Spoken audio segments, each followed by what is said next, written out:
Good morning and welcome to a first episode of a new series called Charge Your Battery.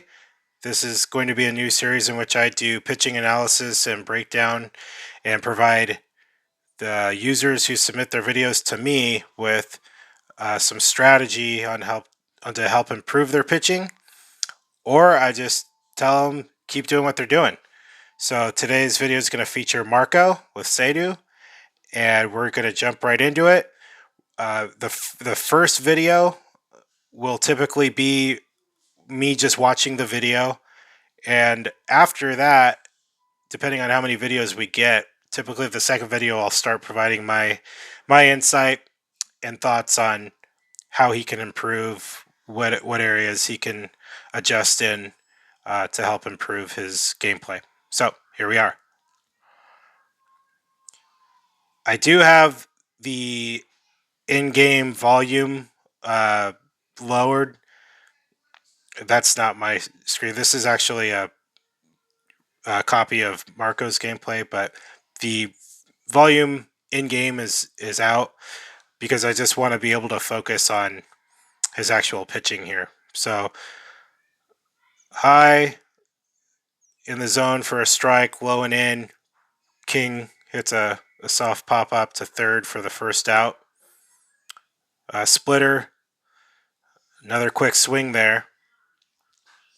And I think so far he's gotten outs on balls here, so not necessarily need to throw a strike, and he does, and that's going to be a base hit from Hammer. So a couple of quick swings in those first two at bats, right? So we'll pause it right there. I'm not going to, like I said, dive in super deep to this analysis right now, but the first two at bats, you got quick outs, right? That third at bat, I understand it's Hammer, and you don't want him to get that charge up, right? But you have to identify. Look, you're getting quick swings, quick outs, uh, not showing great plate discipline, especially because I think those two balls were out of the zone. So that's when you got to think, okay, I'm throwing a ball. I don't need to come into the zone because they're just swinging, right? So let's go back in. That's a strike again right there. Back out of the zone. It's a little inside for a ball. Splitter in, that's a good pitch. Splitter up, just out of the zone, another nice pitch. Let's see what he does here. Out of the zone, Andre swings, and boom. So again, um, plate discipline was lacking there, and they ultimately paid the price. So we're gonna go ahead and we're gonna skip through until we get to the top of the 10th, and here we are. So now we got Jackson. Splitter high and change up low. All right, so noticed a couple things already. Let's just stop right there. Um, if you go back in this video, all of the pitch sequences are virtually the same, right? Luna's going to either go low, then high, then low, then high. There's not too much east-west movement going side to side. It's really just change in elevation, right? And once once the batter kind of identifies top and bottom of the zone after a few pitches, that's the kind of thing that's going to happen.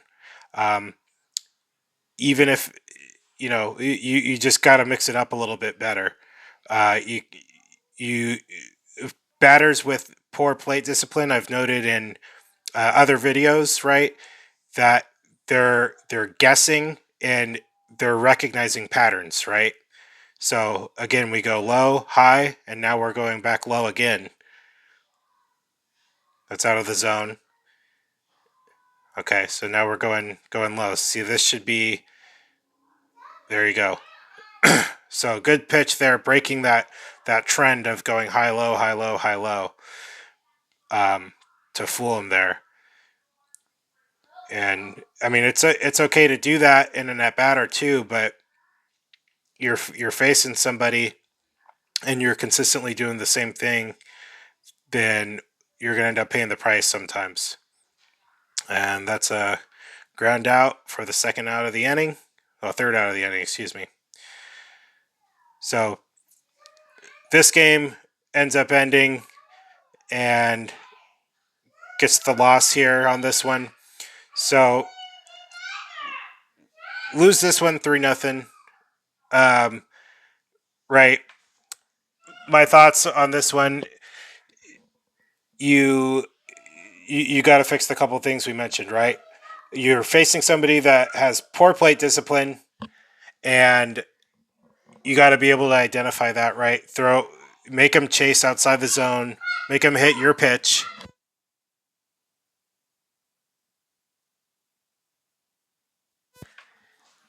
And after plate discipline, then we're talking about pitch sequence, right?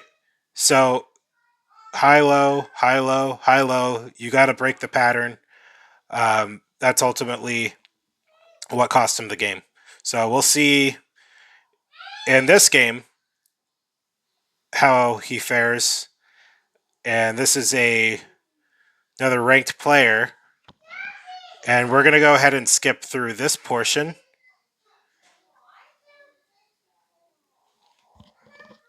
And let's see here.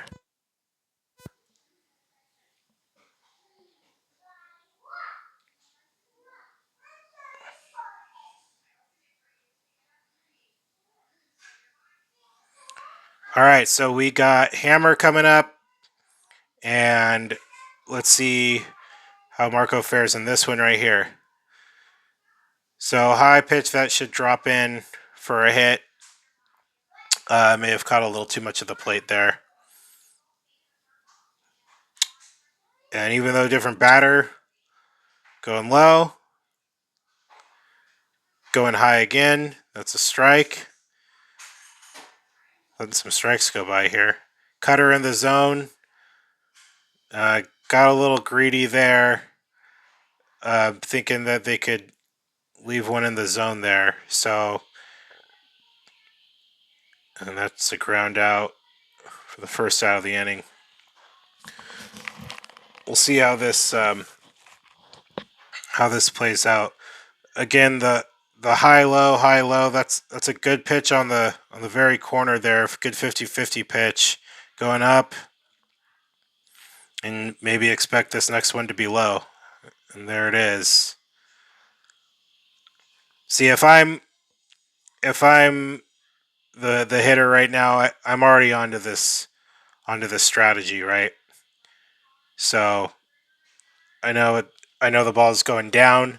It's just a matter of where, and then your cursor should calibrate the strike zone for you.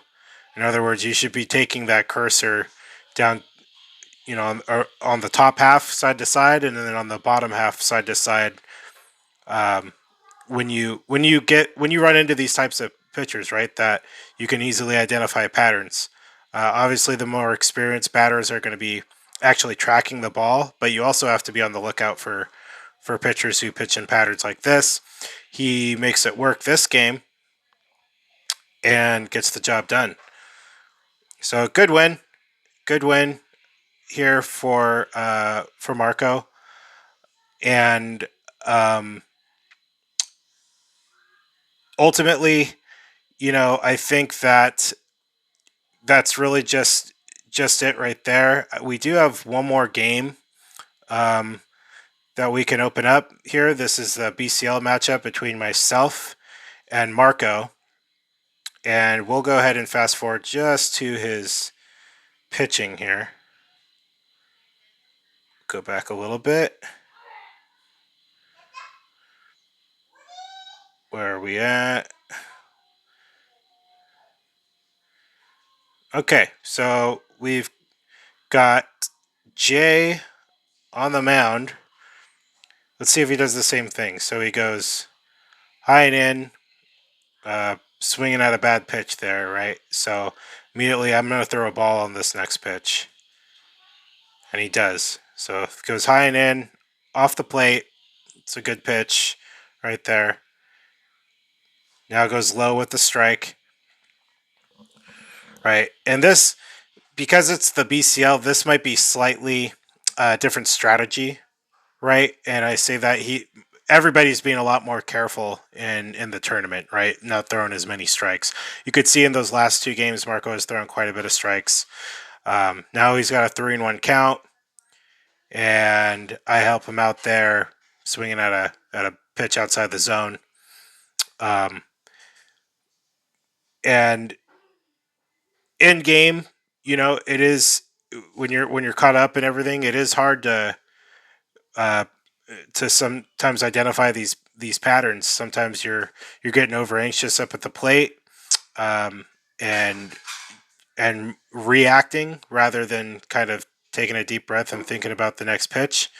Um, but it's still very much high low, you know, and so that's ultimately would be my advice for Marco here is you got to work more on east west, mixing that in and stop the patterns, right? So uh, going from, we'll just stop the video right here. Maybe going from, high, high, low, high, low, low, just mixing them up, and ultimately maybe getting better results that way. Luna also in the past videos, he was using Matthew, if you do remember. Um, Maybe that's still a good play. I have no beef with Matthew behind the plate, but I have tried Luna out with Jessica. Seen some pretty good results there. Might want to give that a shot as well. I've heard other players who use Luna with Jessica have seen some good results too. So that should wrap it up for this segment of Charge Your Battery, and wish Marco the best. And thanks for tuning in. We'll see you guys next time.